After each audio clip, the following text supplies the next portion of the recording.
I'm so excited to introduce our viewers to our friend Pekka. Pekka, of course, most of our friends know, does these wonderful threads, his Vatnik Soup threads. And can you just please tell our viewers, A, how to pronounce your last name, and B, a little bit of your background that sort of made you fine-tuned to contribute this type of work at this very dire time.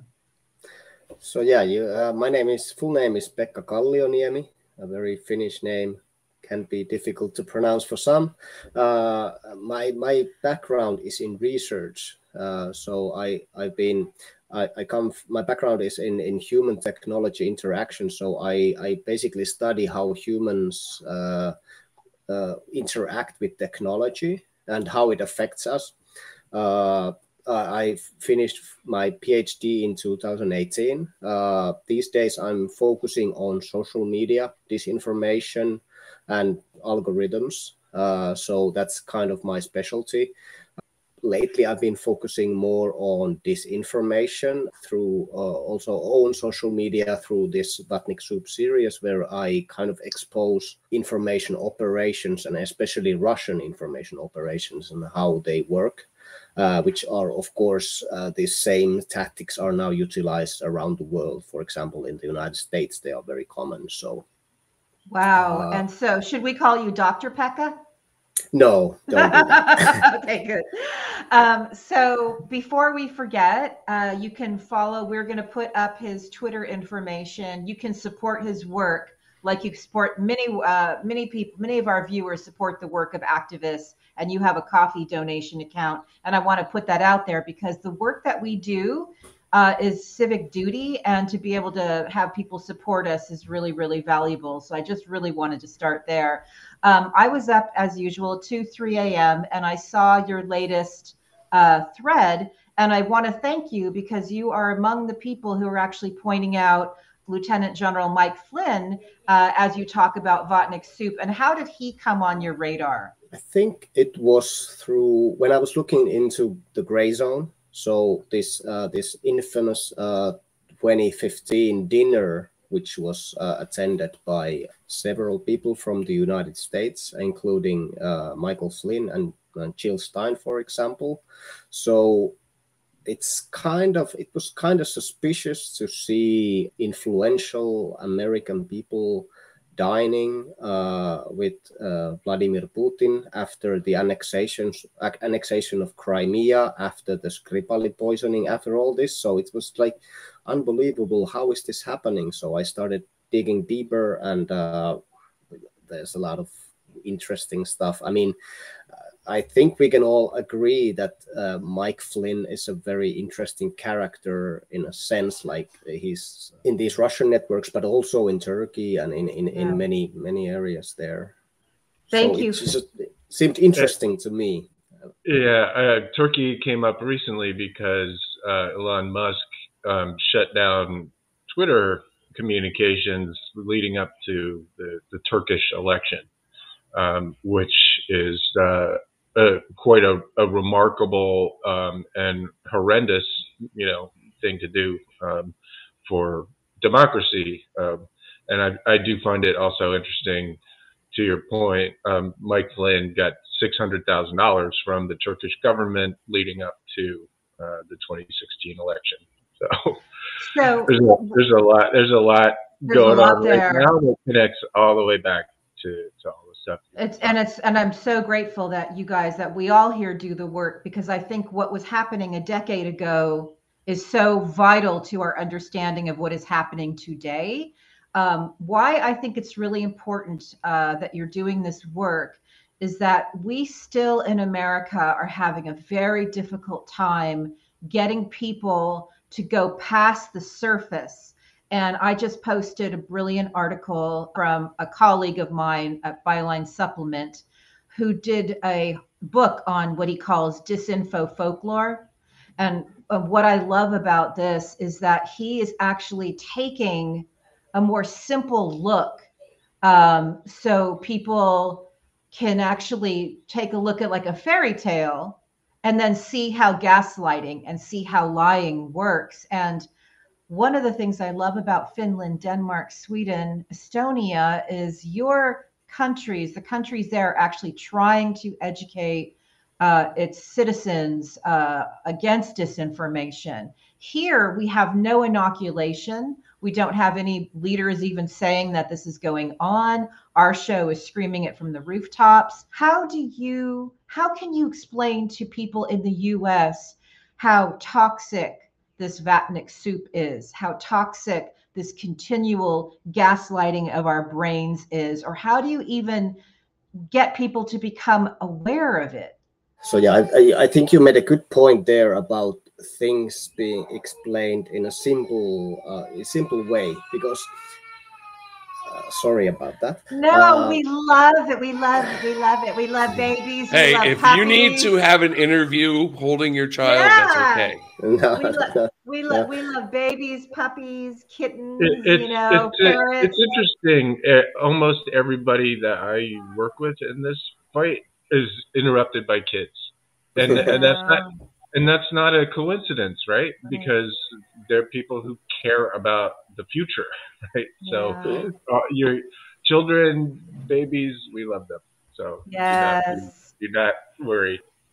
Yes, and a healthy set of lungs is a good thing. That's a good sign. So let's talk a little bit about the simplification, because again, we've only been dealing with this onslaught at the level, I'd say, probably in the last 7 years. Obviously, it started before that. But there's just, how do we break through that denial? Well, that's a good question. I mean, what we do in the Nordic countries is we start very early. For example, we have for preschool children, we already teach kind of disinformation through like fairy tales, for example. We discuss the concept of lying and how it can be hurtful, this kind of stuff. And it's very well integrated into the society and into the education, so that people are aware that there are these bad actors and we should be aware of them, and we should always be skeptical about information, and we should be kind of aware where the information that we receive is coming from, what is the source and what are their motivations and so on. So this is very crucial in the Nordic countries, and especially in Finland, which I'm personally very proud of because it's of course my country, but I think it's a very crucial thing to integrate this kind of processes into education, because children are very good at learning, and often what you learn as a kid you remember for a long time. You get this basis and you can then build on it later. But amazing. Yes, and I also in the United States, what I see is very kind of course, I'm an external observer, but I feel like you are very polarized. Yes. I'm not sure if it's due to the two-party system, but you are very polarized. It's always us versus them, this kind of thinking. And it's also, there's a very big emphasis on this kind of grievance politics, where you don't really tell good stuff about yourself, but you just defame the other party. Yes, that's right. We can blame Roger Stone, who brought all that ugly, and then it was ramped up through Russian disinformation. We had a friend from RAND on here who studies this type of work, a behavioral scientist. And what he has seen since 2015, 2016 is the intentional wedging to push people further to the left and further to the right, removing the center and making us all hate each other. That's as simple as I can say it. Jim? Yes, I wanted to follow up on exactly that point. One thing in America that is often overlooked is that this problem that we have with, Kremlin disinformation is a horseshoe, right? It is not a right-wing phenomenon at all. The point of what the Kremlin is trying to do, and other bad actors, is to divide the country by radicalizing both sides. If you just radicalize one, it becomes very easy to see who's the enemy and who's not. But when you have people that you expect to be your allies also siding with, you know, anti-democratic movements, you can start to see that the disinformation is not centralized; it's actually across the entire spectrum. I wanted to just get your reflections on the fact that, if you agree, that it is in fact a horseshoe. Definitely, yeah. I've been talking about a lot about this horseshoe theory, and I kind of, in many ways, I agree with it. I think what the Russian disinformation is pushing a lot is this kind of it's not about left or right, but it's about the normal people versus the globalists or the elites. This is very common. So, like. For example, they say that it doesn't matter who you vote. It's going to be the globalists or the elites who decide for you. And this is, for example, if you follow Jimmy Dore, for example, he uses a lot of this kind of rhetoric. Also in Germany, there was this leaked plans from Russia that where they tried to unite the far left and far right together to fight this kind of globalist elites. So we can see it happening all the time. So they try to kind of, the horseshoe theory in my view is very real. One follow-up, Alexander Dugin is commonly understood to be, you know, behind his Putin's Eurasian strategy, right? Just to let the audience know, Alexander Dugin started the National Bolshevik Party, which is literally National Socialists or Nazis combined with Bolsheviks, right? The absolute, you know, extremes of both the right and the left, he tried to bring into a single party, which currently is referred to as Nazbols, a very, very dangerous section of disinformation. I just wanted to add that. Yeah, no, it's a great point. So let's talk granularly on Votnik Soup. How'd you come up with it? What are you finding? Because I'm assuming you're also seeing people across the political spectrums, as we've been talking about the horseshoe. Ultimately, when you decide someone's going to be a part of this, do you zoom out and say, who is benefiting from this person's rhetoric? Is it Vladimir Putin? Is it the Kremlin? Is it Russian? Do you start there and work your way back? Or do you already have like just certain like red flags immediately when you see a reporter or a politician or an influencer say certain things? Are you tipped off? So yeah, maybe I talk a little briefly about the history, how I started doing the Vatnik Soup. So as we talked before, I everything felt very complex to me. It felt like I couldn't figure things out. So I wanted to start writing. I wanted to do something for Ukraine. Like I wanted to, because I couldn't go there to like do any. I couldn't go there physically, so I wanted to do something in the information space on social media. So I kind of started making these exposés, or I don't know what I call them, like reports on people who I consider to be pro-Russian or pro-Kremlin propagandists. And their motivations, I think they vary. It's kind of hard to say what are the motives of individuals for doing what they are doing, but anyway, it's so weird. I think I started it at just the right time because it really took off really quickly, and it's been growing really fast. But so I often kind of think of the motives through this old system that they use in intelligence. So I think is it called acronym MICE? So MICE. Yes. So maybe you know already this. So but so tell our viewers again. Tell our viewers. No. Yeah. So money, ideology, compromise, and ego. So I kind of go through those four motivators and always think, what could it be? But also what I still feel like what's the most important is to follow the money, because once it's kind of revealed where the money is coming from, and if the money flow can be stopped, then often this kind of activity also stops, because without money, it's very difficult for people to do anything. It can't be that they love Putin and the Kremlin so much that, you know, so thank you for that. So I know Hi-Fi wants to jump in, but I've got a quick thing that I want to say. It is so important to me that in the first sentence, in the first paragraph at your VotnikSoup.com website, you have so-called independent journalists. We have been harassed by Jim, but the team have been brutally harassed by so-called independent journalists.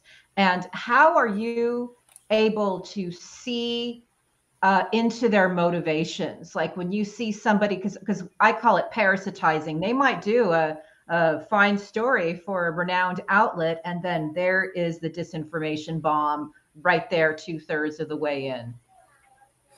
I mean, there are only so many narratives coming from the Kremlin disinformation system. So once you kind of figure out the main ones, it's very easy to see when they've been injected into, for example, articles that try to be very, I don't know, neutral or even pro-Ukraine, but still you kind of find those little nuggets of information. But of course, then you have to do further research, because it's still, it's tricky. It's tricky, because thorough research is the kind of thing that you need to kind of figure out people. Right. And Hi-Fi, before you jump in, just tell our viewers how you define Votnik. For me, Votnik is somebody who believes and or spreads Kremlin narratives and disinformation. Okay, great. Hi-Fi. So, in Finnish mythology, in your fairy tales, you have, and I apologize if I get this wrong, Pekko? Is that right? Trolls? Pekko, yeah. Mm-hmm. Pekko. Yeah. And in your myths, there are good Pekko and bad Pekko. Yes or no? Yeah. I just want people to keep that in mind. That's all. I wonder why, Hi-Fi. I wonder why. So the second question I have for you. In America right now, we have a lot of gun violence. And when you combine that gun violence with this social movement of hatred and othering, it results in a lot of murder. Finland doesn't have that problem, and yes, you said that you started at a young age, so you learn these things. But Finland has guns, correct? And how do they control? How do they stop these things from happening in their country? Oh my God, that's a huge question. I know. Sorry. I think in Finland it's a cultural thing. So often guns are in connection to hunting. So, for example, well, I know a lot of people who own guns. They are hunters. They use guns to hunt for food. But what I find kind of weird in the U.S. Culture regarding gun violence is that, so for example, you had this far right, I forgot his name, I don't think it matters, but you had this far right shooter, mass shooter recently. Yeah. And all the discussion that I saw online was like, whose podcast motivated him, or like, instead of talking about the gun violence, why do we have these shootings? People are kind of blaming each other. So it's this podcast's fault. No, it's this podcast's fault. Like, I don't know. I rarely see a discussion on the motivations. Why are there so many mass shootings, for example, in the US? Why is there so much gun violence? Right. But to be honest, I don't know the culture in the States so well that I could really answer your question. But Jim, do you want to take that? Because what Jim's been doing, maybe you can say what Jim's been doing is pointing out the radicalization that's occurring online and platforms and chat rooms. And unfortunately, it's not just America that is experiencing these mass shootings. Obviously, we have more guns, so the problem of chaos here is massive, and the massacres, you know, the tally grows daily. Other countries have better regulations regarding guns, but we are seeing the escalation of all of this dehumanizing rhetoric that is encouraging people, and also, as I wrote a week ago, turning them into saints, like we see in, you know, radicalization through ISIS. Jim, do you want to talk on this? Yeah, well, since we're talking about Votniks, the NRA is very, very responsible for a huge part of the fact that we have 400 fucking million guns in our country, right? And I think the most obvious thing you can look at is Maria Butina, who went to the NRA and apparently, you know, did her thing. She's now on Russian state television every night. And she went to the NRA, and suddenly the NRA is literally advertising mass murder as hard as it possibly can. Yeah. Who benefits from that, right? Who benefits from us being divided and conquered? So anyway, that would be the response to sort of how gun violence connects to the Vatnik Soup that currently exists in America. I wanted to hear a little bit. I have a different question. It's very hard to report on Kremlin disinformation propagandists because they are disinformation propagandists and will come back at you, right? Yeah. We'll do all kinds of things to try and stop you from exposing them. Without getting into my stuff, I'm just curious the kind of pushback you've gotten, the kind of operations that you've seen to try and stop you from doing what you're doing. I think this may surprise you, but there hasn't been that much pushback, actually. Wow. I mean, it's just, I don't really, for example, I don't read the negative comments. I don't think they provide any additional information. There's not that much negative feedback, to be honest. Didn't Kids.com threaten to sue you? Isn't there somebody else threatening to sue you, right? Like, yeah. Those are, and while those may not be serious threats, they're threats, right? They're legitimate threats against a person who's simply trying to tell the truth, right? Yeah, yes, of course, but I still try to kind of see things from their perspective. I mean, of course, right. If you think that somebody would just kind of expose you online and put everything or everything negative about you online, you would probably react. And Kim Schmitz, Kim.com, whatever his name is, he kind of tends to overreact. So he's kind of, and he needs to control the narrative. That's what he's trying to do. Right. So that's the whole point, right? That's the whole point. Talk. It's what talk. Okay. What I love. Action.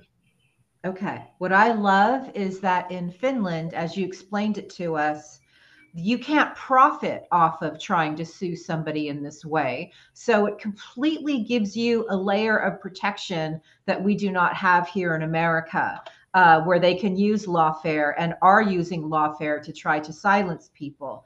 But I want to just tell you that as I'm looking at your Votnik Soup lineup, 1 to 175, like tears are forming in my eyes. Number one, I didn't realize that Finland obviously you started because you saw the Votniks in Finland, and the first 9 are all, you know, politicians and streamers and evangelists coming from Finland. So I think that's incredible. But as I go number 12, you've got Aaron Mate, you've got Prigozhin is 17. I'm looking up here, Dugin 30. I mean, this is incredible. You have the troll farms, Malafiev. I'm saying these names because it's very important that people know that they have a place to go where their mind can find kind of an oasis of truth, because there's always so much interference. I'm, you know, Manafort, Deripaska, like this is just amazing. A whole list of Russian journalists. I am grateful. Steven Seagal being on here, Nigel Farage, Posobiec. I mean, this is Tucker Carlson. You know, I look here and I see Lauren Boebert, and I'm saying all this, David Sachs, like, thank you. Thank you for providing a resource where people can go and their minds can get like their minds can get a witness. Like, you know, you can look at this and go, oh my gosh, Donald Trump Jr., thank you. Thank you, thank you, thank you. It is so important. What I still would like to do is to make the connections, like visualize the connections. So when you think David Sachs, Elon Musk, they are definitely connected. So when Elon Musk is promoting some kind of peace plan for Ukraine, it probably came from David Sachs, because he wrote about it a few days before. So this kind of making these connections is very important, and and looking into ways to visualize it, because people need to see these connections with their own eyes. Like, how is, for example, Malofeyev connected to the US politicians or one up? Yes. So that's those connections are the main point, which needs to be kind of proved. And right now it's not there, but hopefully it will be in the near future. Oh, I'm sure Hi-Fi would be more than happy to help you. That is his sweet spot. That's what he does. Russell Brand being on here, Twitter being on here. Twitter being on here is so damn important. Why did you put Twitter on here? This is so important.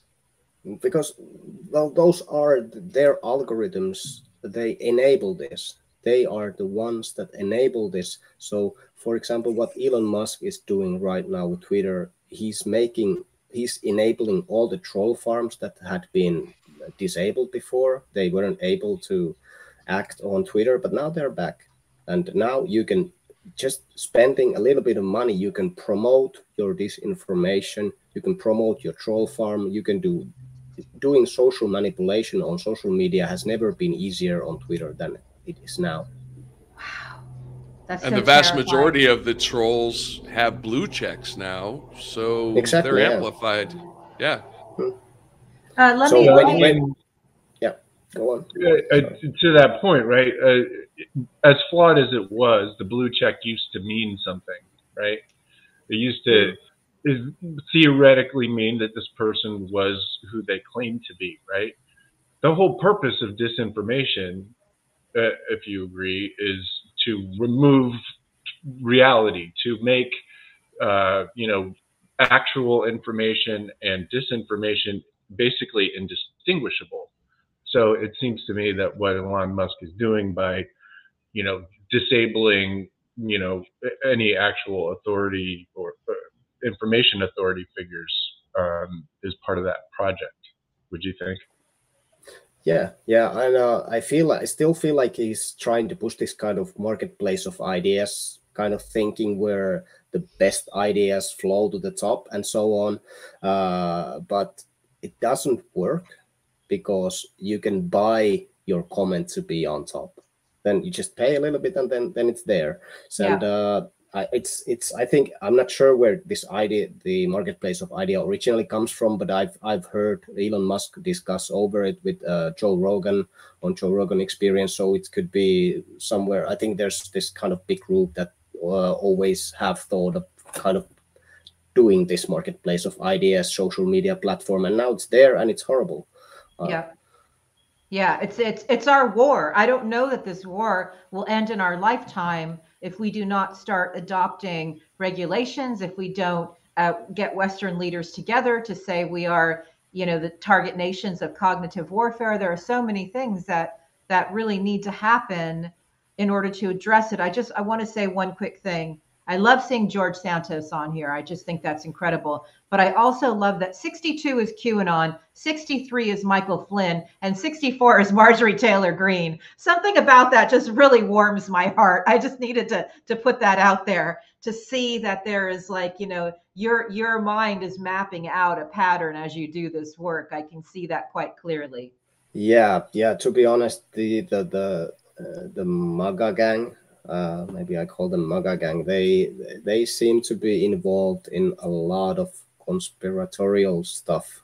And of course, now they're trying to erase it because, I mean, it might look bad if you're a representative in Senate or Congress or whatever. Sorry, I don't know your system that well. Yeah, but, yeah, that's right. Either way, it's something that brought them into the spotlight. They use these conspiratorial platforms to make themselves popular, and then now they're trying to kind of erase their past. Of course, George Santos he's a pathological liar. I don't think he's just saying whatever helps him do whatever. He may sue me now, but I don't give a shit. But either way, yeah, it's a weird group of people. One thing, I know the guys want to jump in. I'm just so excited to have you. Like, this is something I've been looking so forward to. I learned from Jason Stanley's book, How Fascism Works, that conspiracy theories are a critical component of fascism, because as they are planted and the repetition occurs, it's the way to erode people from trusting their minds, trusting their eyes and ears, trusting what they see, trusting what they hear. And that erosion helps to manipulate people toward a certain belief that benefits the leader and benefits the leader's posse. And again, when I look at your list and I see politician, blogger, pastor, soldier, politician, blogger, pastor, soldier, this is very helpful to see the global networks and the different actors on the stage that are moving people toward a certain outcome. And part of how they get there is this erosion of reality, this creation of unreality. Just to add on to that, it's important. I think it's an important concept that actual conspiracies are always covered up by fake conspiracy theories, right? Even if you do a crime and you go to court, right, you're making up a different theory about what actually happened, right? So what I've seen, and I'm curious whether you agree, just to follow up on what Heidi said, do you see that a lot of people involved in conspiracies tend to promote conspiracy theories that cover up what they've done in the past? Interesting.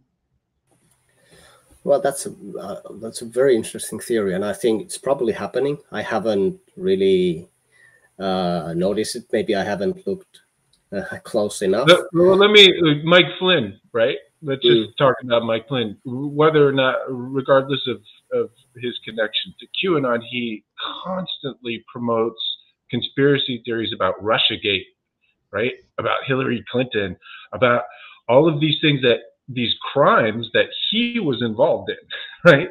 But he makes up conspiracy theories about other people to try and cover it up. That's so Kremlin. That obfuscation is so Kremlin. That's exactly what my studies of Russia indicate. Yeah. Anyway, I just wanted to bring up that conspiracy theories tend to be weaponized by people who want to cover up their own conspiracy.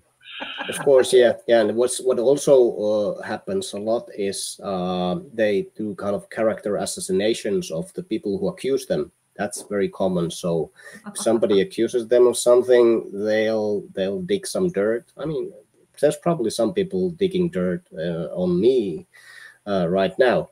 I'm pretty sure. I hope that they find something interesting. But either way, or make up something, or at least make up something interesting. Well, part of what, yeah, go ahead. That happens a lot. So it's what also happened in the early, I think it was early 2000s when Putin had some resistance. They created some compromise against these people. So yes. They lost all kind of reliability, or these people weren't trusted anymore because they, I don't know, they had sex with a prostitute in a hotel room, and that's it. That's the game for them. It's game over after that. Well, what we three are continually the targets of what we call malinformation campaigns, where they will take an element of truth and manipulate it to make it look like we can't be trusted or whatever they're trying to do. And I think, and I could be wrong, maybe it's just the people that we surround ourselves with who are also warriors like yourself. I think that there seems to be a growing awareness that when people are continually targeting people that are simply doing the labor of democracy as civic duty, there seems to be a growing awareness that maybe all those anonymous accounts or formerly blue check so-called independent journalists, maybe they shouldn't be trusted. And that could just be my own personal optimism, but I feel like there might be this window where we can actually start to sort of blast some sunlight on these types of malinformation campaigns.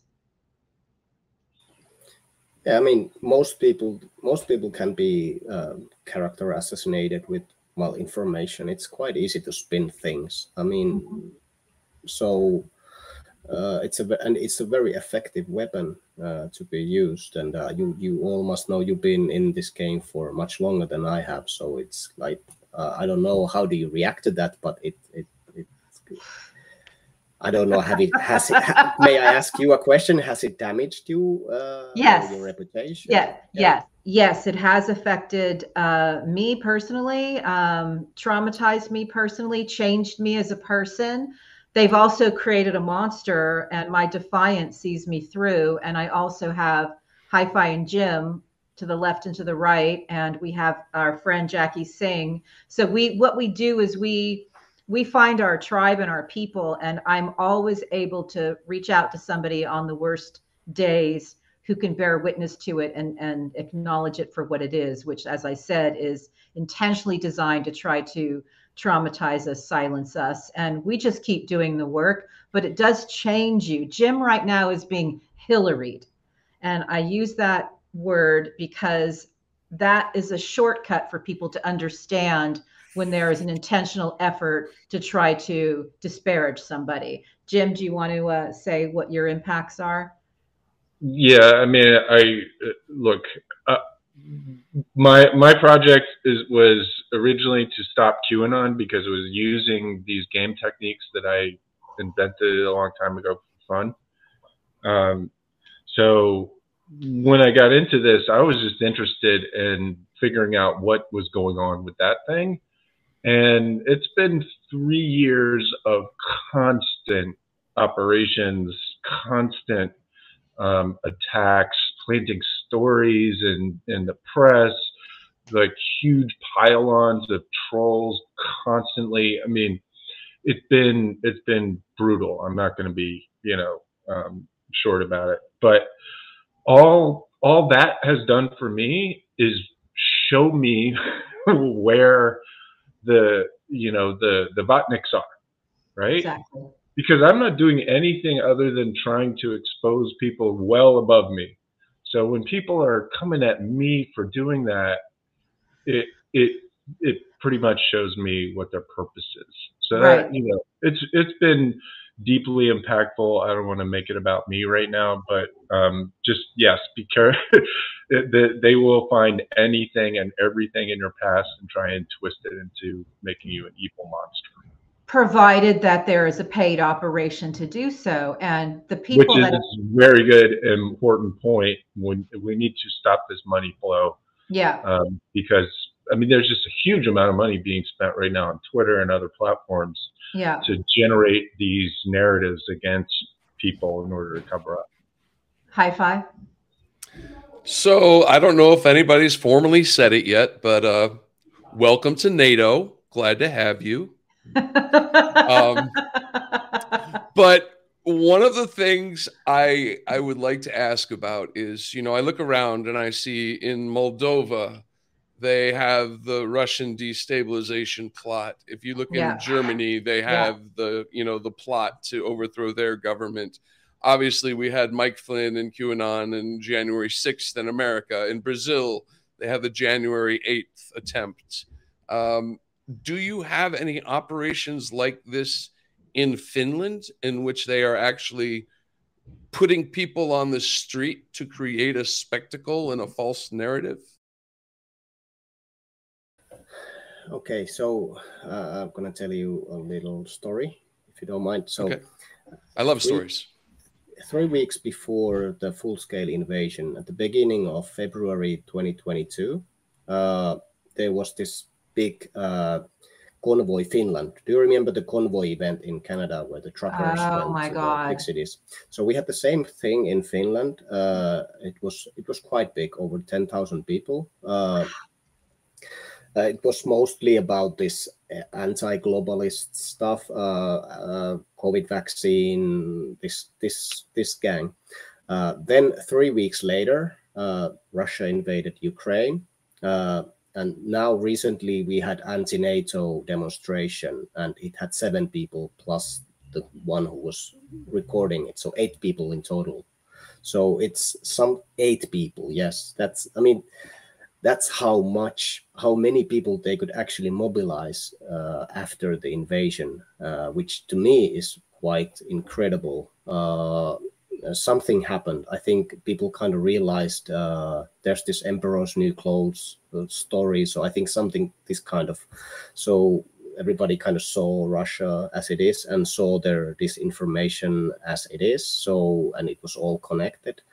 And something just changed in the Finnish society, and it's very hard for these Vatniks to actually mobilize people in Finland right now. Wow. But also, I'm gonna give some food for these malinformation people now, because now that we are in NATO, 2 days after Finland joined NATO, I started doing research for NATO Stratcom. So now you can. It's like there's gonna be a lot of conspiracy theories if people are listening to this. Wow. Yeah, I was just having like a fantasy vision that number 176 on the Vatnik Soup line is going to be Jim Stewartson's trolls. We can provide you all the data. You won't have to do any work. All you have to do is look at the facts. No, that's all right. That's well, all right. I would like to say any more attention on no, but the reason I bring it up is because we live with this imposed unreality all the time. We're always losing people in our personal lives are being picked off because they're getting Epoch Times sent freely to their door, or because they're on Rumble watching a wellness couple turn them into anti-vaxxers. It's a very insidious, ongoing problem. And so to wake up in the morning and to accidentally open a DM and see somebody who doesn't know better sending a screenshot designed to psychologically impair you is something to overcome all the time. We all have different techniques on how we do it. The guys smoke a lot of weed. I meditate. We have different ways to do it. But, the elephant in the room is that my podcast partner, Jim Stewartson, Hi-Fi's podcast partner, Jim Stewartson, has been sued by Michael Flynn because, as Jason Stanley says, we are in the legal stages of fascism right now. This is what you do when you can't get somebody to shut up, even if you've been paying a troll army for 3 years, or just miraculously some troll army just seems to take a great interest in Jim. Why I find it fascinating is we're a small show. We box above our weight. I have a ton of media reach because of my background.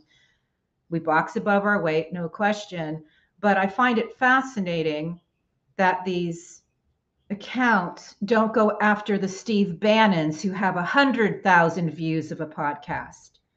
They're hyper-focused on our show which has a couple thousand on a good week, 500, 600, 700, but we do have a global reach. I get that. But it's like, clearly, if you're so focused on spreading malinformation about the three of us, that must say something about the work that we are doing and the guests that, like yourself, that we're inviting on. I mean, that can be the only, that can be the only takeaway in my mind.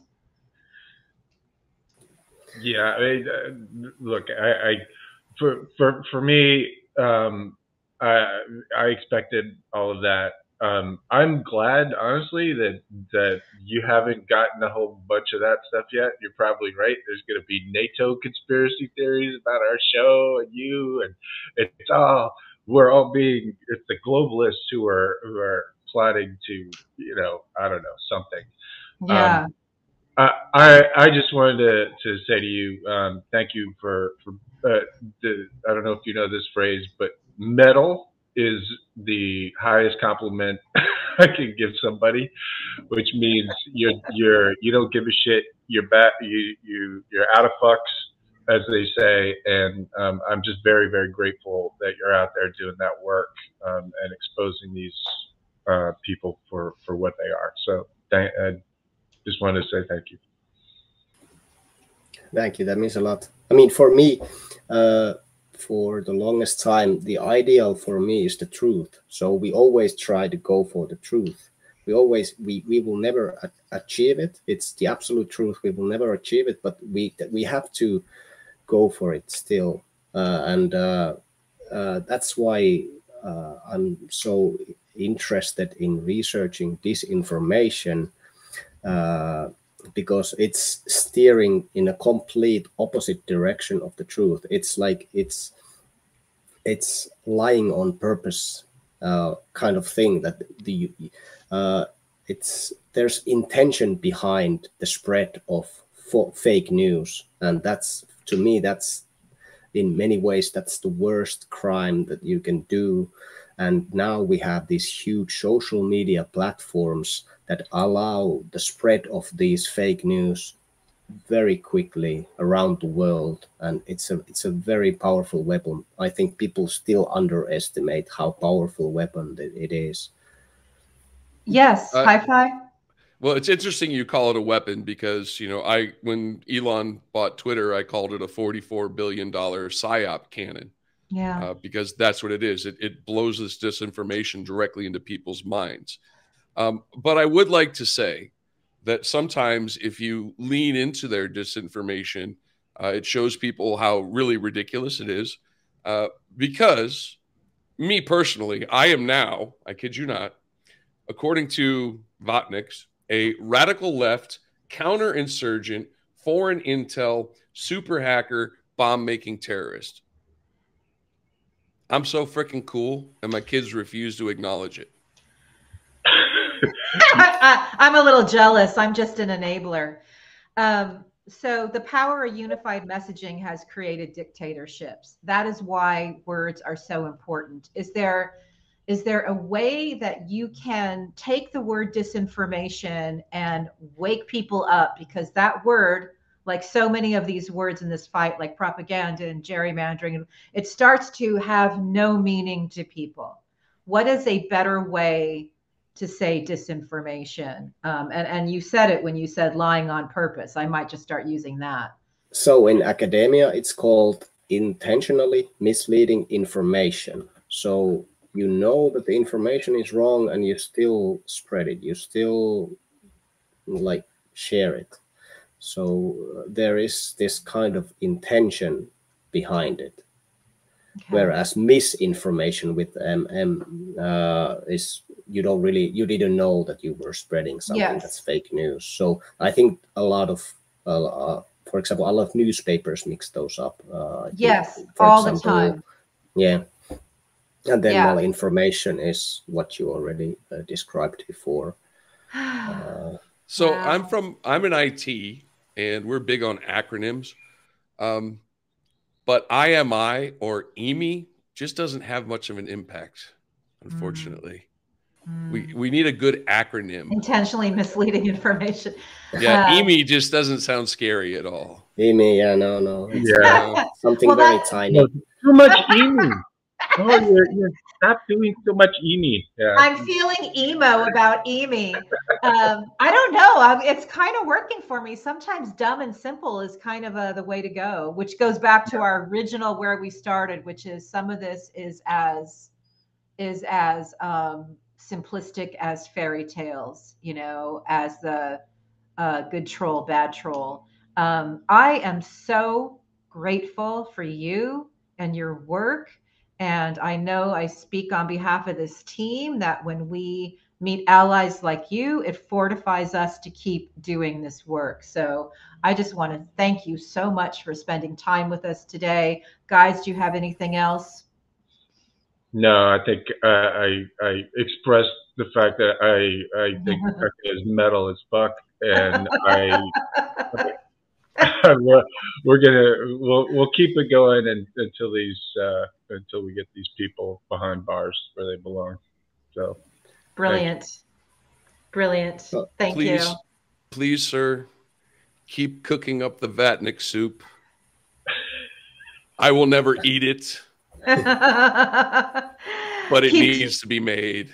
Yeah. Right. We got few more left, so I think we are now at 175. So we got 25 more left. So that then I'll do something else. But I think you're gonna enjoy that too. Actually, if you would be so kind as to collect all of your Votnik Soup threads and put them into a book. Yeah. We could use a recipe for the future. Yeah. I can do a recipe book for you, yeah. Yeah. Encyclopedia Vatnika. Yeah. Yeah. I got in trouble by using borscht references when I would say smells like borscht, and a bunch of Ukrainians would be like, borscht is Ukrainian, and then you'd get people, you know, from another Eastern European country going, no, we claim it, and you know, so now I stay away from borscht and use vodka as my go-to. The scandal. Smells like vodka. Oh my gosh. Thank you so very much. I do, you know, I did. There's one tiny little thing I'd love from you. All right. One sentence on how to inoculate yourself from this stuff. Our friend Alex Alvarova, who grew up in under Soviet rule in Czech Republic, she says because they had to eat Votnik soup for dinner all the time, the people there are sick a little bit. And I want Americans to not cross that threshold of being permanently sick a little bit in the head. Okay, I think this might be a few sentences, but I often say this in interviews. I urge people to distance themselves from social media for a while, go outside, enjoy nature, spend time with your family, because social media can be extremely toxic. It's very polarizing. And even if you take a few days off, the disinformation and the fight, it'll always be there, and you can come back a few days later. You have more strength to fight it, to counter it. And yeah, I mean, and give things time every now and then. Brilliant. Thank you so much. That's exactly what I needed. Thank you.